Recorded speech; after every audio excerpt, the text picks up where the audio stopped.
Ladies and gentlemen, welcome to the Foundry, Yield Foundry. I'm in the office right now, and this is kind of a video that I needed to make to apologize to you folks who adopted the use of that green sand that I showed you how to make. I neglected to tell you how to check your sand and how to compensate for the water that may or may not be in that sand so that you can have a well-performing sand. Okay, and once I realized I hadn't done that, I was astounded at my ignorance.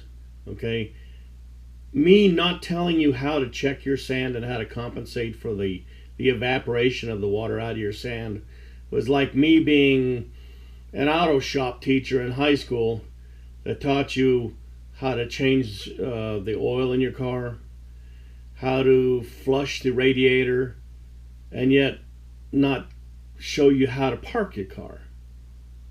It's a simple thing to do, and yet if nobody teaches you how to do it, you're likely to have a problem. Okay? So, what I'm going to do is first I'm going to go ahead and give you a little background on if you haven't read, or not read, but seen the sands, how to make general purpose sand. That's what it was. I believe that's how I noted it. If you haven't seen that, I'm going to give you a little bit of background information on what I'm talking about on how to work sands. Okay, back when I first joined the Navy, okay, they had adopted the use of Petrobond sand. Now, it must have been something recent because when I went to certain ships, they still had some of the equipment that was being used to work with general purpose green sand. Okay. Now, Petrobond sand, when you ram it into a certain form, it's strong. It'll maintain that form. It'll conform to the shape that you're trying to replicate, but it doesn't turn hard. Okay. Now, when I mean hard, I don't mean as hard as cement, because you'd have to have huge machines to bust that up and to be able to reclaim the sand. No, this stuff was hard like a dirt clod. If you were ever one of those folks who went out into the yard and played with mud and then set your little mud ball aside and went off and did something else and came back and you found that your mud ball was kind of hard, that's the kind of hard I'm talking about. Okay, and you had to work with that. You had to devise machines that would bust up those hard pieces of sand and I'm going to show you the machines. But when I came in the Navy in '71, every ship I went to, which was like 4 of them, every ship I went to had adopted Petrobond sand, which was excellent. I mean, it was on one hand, because everything that you do in engineering, manufacturing kind of thing, has trade-offs. Okay, your Petrobond sand was an oil-based sand. When you poured your molten metal into it, you had smoke coming off of it, something that you really didn't want to inhale, but you kind of ignored it because it was everywhere. Okay, the Petrobond sand mulled easily. It didn't take very much for the Muller, to bust that stuff up and turn it into sand that was ready to be used right away. Okay, if that sand was laying in that bench for a couple of weeks and nobody touched it, it would still be useful. I'd still be able to set up my molds and ram up right as soon as I got to it. Okay, which is about how long it took for us to get across the Atlantic when we headed to the Mediterranean Sea. Okay, so Petrobond sand has an excellent, you can use it, and it's an excellent molding sand. But if you're a person who has not a lot of money, and you don't have a Simpson Muller, which is what I'm going to show you right now, you're going to have to work with things like shovels and riddles and sand slingers and the like to prep your sand before you can use it again. Okay, very little prep on Petrobond sand. All you got to do is just put it through the Simpson Muller, dump it into the the molding bench, and you're ready to go again.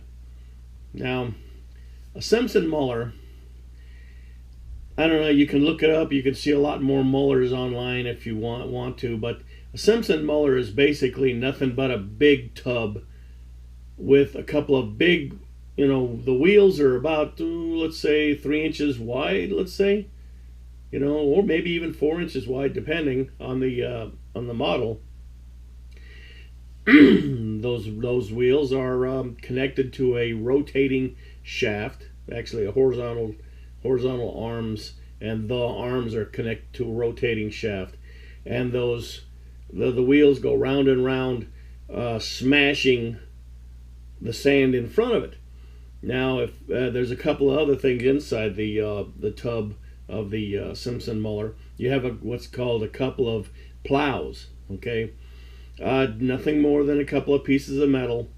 One of them designed to take the sand that crowds near the central rotation area and shoves it out to where it's into the path of the wheel.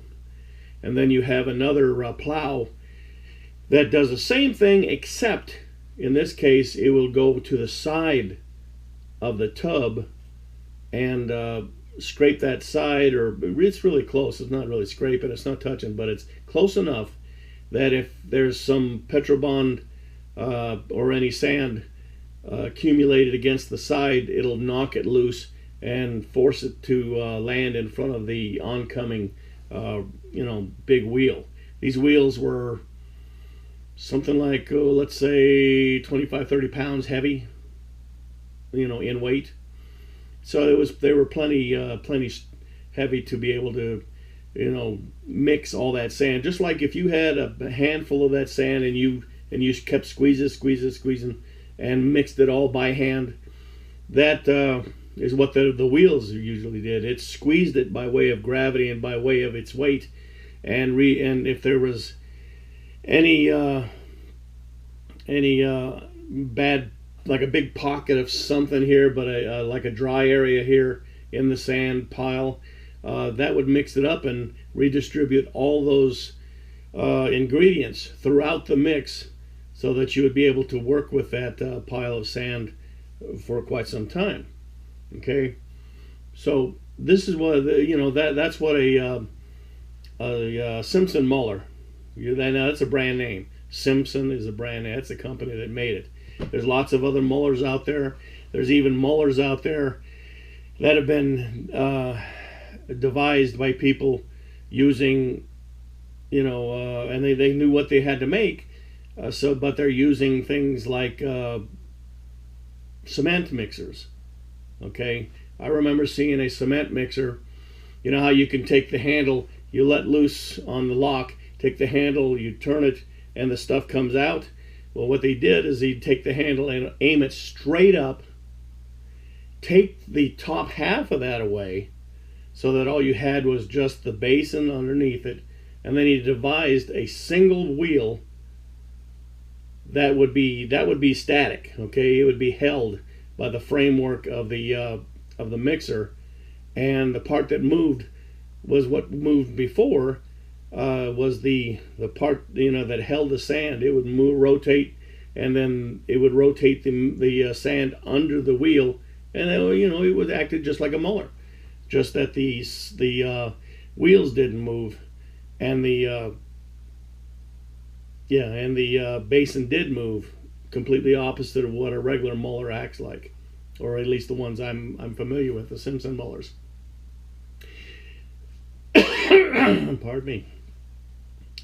Anyway, so that's the way it was almost my entire career, except when we went out to San Diego. Now, out in San Diego, they had an area where they had Petrobond sand, but they had an area where they had green sand. Okay, and when you're working with green sand, the huge advantage of it is that it's very inexpensive to use. Okay, you don't have to buy 30 weight oil. You don't have to buy P1 catalyst.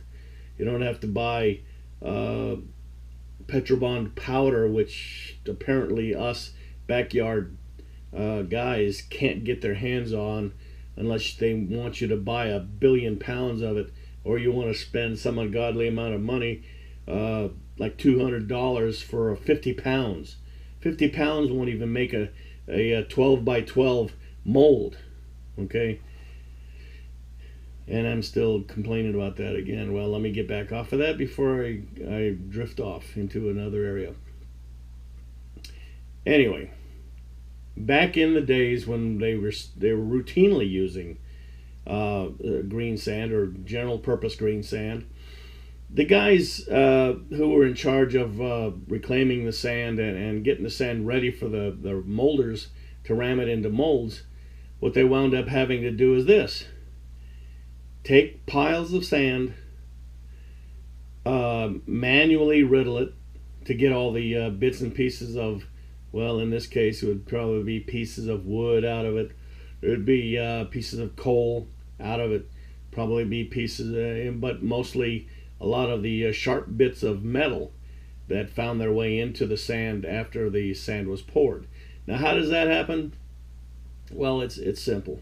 It happened even in my day when I was molding. It happened almost continuously all the time, and at times it was very much pain, because when you're standing there over your mold and you're riddling the sand inside of it, and then you decide to put your hand in there and remove the sand around, which actually gets to making the sand a little bit faster coming out. Well, unfortunately, when you pour the metal in the molds as they're out on deck, and you put a mold weight on there so that the two halves of the mold won't come apart, and you pour that metal in, try to hit it right into the splash basin, you're not always going to get right there. Now, the first half second you might be off a little bit, and some of that molten metal spitters off into a corner someplace, or it might spitter off and go into one of the vent holes that you've made so that the gases can escape. And it looks like when you take that apart, you take the casting away to be worked on, and you run the sand into the Muller, the metal's small enough that you rarely hear the wheel hit it. If you hear the wheel hit something, you got a piece of metal in there. You got to stop. You got to try and find it and get it out of there so that you don't damage your Muller. But usually you don't. So what you wind up doing is that you're making a mold. You get a shovel full of sand, put it in your riddle. You get the riddle going. You're going with your fingers in there to make it go faster. Zow! You just stuck your finger with a piece of sharp metal that used to be on top of the mold. Okay, now what some of the guys are supposed to do is, when you take your mold weights off and you stack them back and get them ready for the next run, you're supposed to take a brush and brush off the tops of the molds, so that almost all of that loose solidified metal, bits and bits of loose and solidified metal, gets put onto the floor, and then we sweep that up later and throw it out. Doesn't always happen, and that act doesn't help for the stuff that ran down into a vent hole. The funny little thing, it looks like a small bullet. It ran down there, hit the bottom where it was formed, and you start trying to riddle it on there. You hit a sharp edge, you pick it out, and it looks like a little bullet tried to penetrate into your finger, and that was the pain. That's the bad part. Okay, well, you had those guys out there on deck having to hand riddle everything, chop it up with their shovel, hand riddle it, and what they used to do to get that sand ready when they were doing it by hand is they would clean it up as best they could, which was usually good enough, and then they would pile it all in rows, okay, almost like the kind of rows you might see out in a farmer's field. They would pile it up in rows because they'd be most often than not on a cement floor. They would make a channel down the row, and then they would go back into that channel with a watering can. After that, it was nothing but turn, turn, turn with your shovel, water it, turn, turn, turn with your shovel, mix it all up with your shovel, and then he would test it, and if it was ready, he would put that into a wheelbarrow and take it on over to the guys who needed it. And usually they were just sitting there waiting for him to get done with his stuff. Okay, now out in San Diego, now this was 77, 78 time frame, we did a lot of steel, okay, steel, cast iron, and some Monel, and we did a lot of larger non-ferrous castings. When it snail pump bodies, impellers, and so forth and so on. We would use mainly green sand for that because it was stronger. Basically, it did, and you didn't ruin your sand as much. If you were using Petrobond for everything, the thicker bodied castings would have a tendency to burn that sand up a lot faster than normal. Okay, you didn't burn up your sand when you were pouring into the general purpose green sand. Okay, but don't forget it. All you have in general purpose green sand is three things: silica sand, which it seems like the world is made of, clay, bentonite, or however, whatever kind of clay you want to use, and then water, and that's it. Three things. Very simple process to make the sand. Not so simple to keep it, good, but it's very simple to process. So what the guy, and that guy who did all the sand on deck, that's the way they had done it for decades and decades, maybe even a couple hundred years. Okay. Now, once mankind had gotten advanced enough to where they were able to, devise electric motors and even gas motors, they started devising stuff in the foundry, in the foundry trade, I should say, that would help them speed up the process of working that sand. Okay, don't forget, it'll be a little while before they not only discovered petrochemicals, this oil in the first place, so they're going to be staying with the general purpose green sand for quite some time, many generations. So, but their life was getting a little bit easier. Okay, and some of these things I even still worked with out in San Diego. Okay, there's one piece of equipment that we knew as a sand slinger. Okay, and here's a picture of a sand slinger. Now, looking at this picture of a sand slinger, you see what is obviously a portable device because of the wheels, down at the bottom. And in fact, it was a portable device. You can't see it, but on the other side of the sand slinger, there was a couple of handles that you would grab like a wheelbarrow, and you could pick up that end of the sand slinger and tote it to wherever you needed to go. Okay. Now, what was the function of the sand slinger? Well, you can see the sides of it. That wasn't the plate. That wasn't plate steel. That was sheet metal steel, but it was fairly thick, so that it could take quite a bit of an abuse. Now you, as a molder, you're going to bust up your mold as soon as you get it poured and you know that it's solidified. And that kind of sand right there, you'd have to, not only once you remove the casting, get it out of the way, you'd have to take your shovel and chop that sand into manageable bits, something like the size of your closed fist. Okay, you shovel that sand into that sand slinger, and what you would wind up seeing is, if they had a decent view of this sand slinger, this is the only sand slinger picture I could find to give you an example. But in the bottom of that area where all those pieces of metal, direct the flow of the sand, is a rotating belt.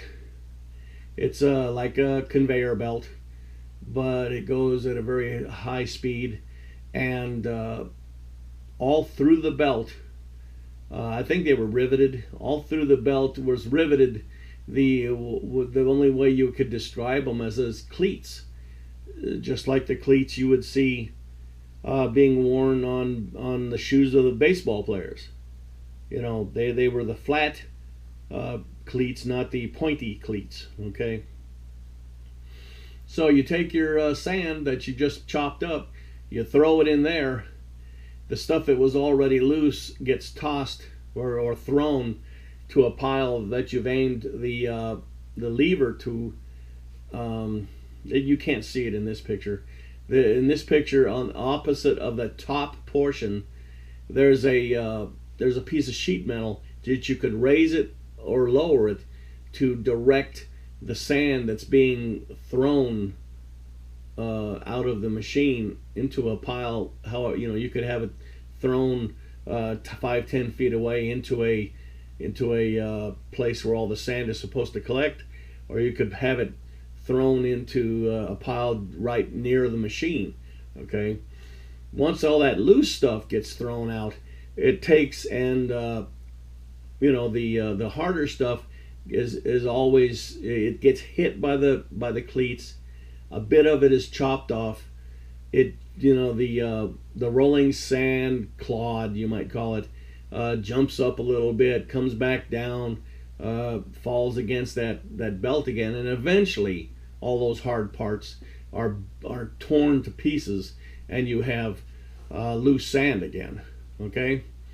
Now, once you get done with that portion of it, you've busted it up, you've made it into loose sand again. The next thing is you got to riddle it. Any of that sand has any metal in it, it's going to be terrible on the molders. Okay. In addition, even if the molders don't get their hands cut or beat up by the loose metal, sharp metal, in many cases sharp metal, the sharp metal might wind up being part of the mold cavity, and you don't want any of that, because then you would have a defect in your casting and have to start all over again for that casting. Okay, so here's a picture of a hanging riddle. Okay, very simple. I think it wouldn't take any rocket scientist to figure out exactly what its function is. The bottommost portion of that is a riddle. Now, a lot of riddles, you can have a lot of different sizes. You can have something as small as 200 grain fineness for the sand, or you can have something as big as 50 grain fineness for the sands, depending on what you were working with. Okay, but eventually all of that sand gets shaken through it and falls down beneath it, and is clean sand, and all the pieces of metal that were large enough to be caught by the riddle stay up in the riddle. And once you're done with that portion of it, you take the riddle and you put the remains up there, either in the trash or in a pile of the scrap metal. Eventually you would probably have a good pile. It doesn't happen that much. You don't run into it all the time, but I'll tell you, the very first time you get your finger stuck on a piece of sharp metal, you'll be happy if you cleaned your metal, okay? Your sand, I mean, you cleaned your sand, okay? The next step would be that you have to throw it to, you have to temper it, get it through the Muller. Now that you've got a good invention that helps you temper your sand, instead of having to do it out on deck with a shovel and a watering can, now you have Mullers, okay? And this is one of the kind of Mullers that we had out in San Diego. I'm almost inclined to believe we might have had this out on the USS Sierra too. For some reason, I seem to remember that we had one of these. I don't know. Maybe it was just out in San Diego. But so once you've got nice clean sand in a pile on deck, you bring this portable Muller over to it, and you can see why they say it's portable, because you've got handles and wheels, and you've got a stand right there. So once you let loose of the handles, the stand keeps it in place. Of course, you got to arrange that to where it's right underneath either a monorail or some kind of a little crane. That because it's kind of an upside down Simpson Muller, where the instead of pouring stuff into a big basin and the Muller turns and turns, you pour the stuff into a wheelbarrow. You lower the Muller down into that loose sand, and you kind of bump it a couple of times when it comes to the on and off switch, so that the wheels will settle down close to the basin of the wheelbarrow. As soon as the two pieces come together nice and tight, then you can run it, and you can add the missing moisture that you burned off. But here's the question: how do you figure out how much moisture you need to add? I mean, this stuff isn't going to be as dry as the desert, okay? If it was as dry as the desert, you'd be able to easily remember just by using that formula I showed you, or the recipe or formula, whichever, that I showed you on how to make general purpose sand, okay? And you're going to have a bit of sand that you're using that it's going to be not as good. It's not going to keep the form in, that you use the impromptu test of a molding sand, where you reach down and grip it and see if it stays the shape of your hand, and then if you take it and you bust it in half, is it a nice clean break, that kind of test. Well, it might not be nearly as good as that, but it's not going to be sand flowing through your fingers either, okay? So here's what we have to do, okay? Now, I've shown you the pictures of all the different sands, the different devices that we use to get the sand ready, okay? Petrobond sand, very easy, just throw it through the Muller, and you're ready to go. General purpose sand went from hard to easy over time, but the bad news is that unless you seal that sand away from the atmosphere, eventually your moisture evaporates, okay? The only thing that'll slow it down is if you've got a whole lot of humidity in the air that isn't drawing that moisture from your sand, okay? But eventually your sand, if it just sits there and it's not put into containers or not covered over by a big wet rag, that's going to get dry. And you're going to have to figure out, before you start ramming up, exactly what kind of how much you need to put into that sand prior to you ramming up, so it's ready to go and it'll act in a consistent manner, okay? Now, I have to get the whiteboard set up, and I'm very, very sorry, but this is going to involve a little bit of math, Nothing difficult. Just if you're like me and you're not in the habit of using a lot of math, you're going to have to do it. Unless you're the kind of person that would rather have your sand turn dry and just run through your fingers, you're going to have to know this little bit of math to be able to figure out what you need to do to get your sand ready to be able to be rammed up. So the next portion of the videos will be me showing you how to do it on the whiteboard. Okay, I'll see you in a little bit.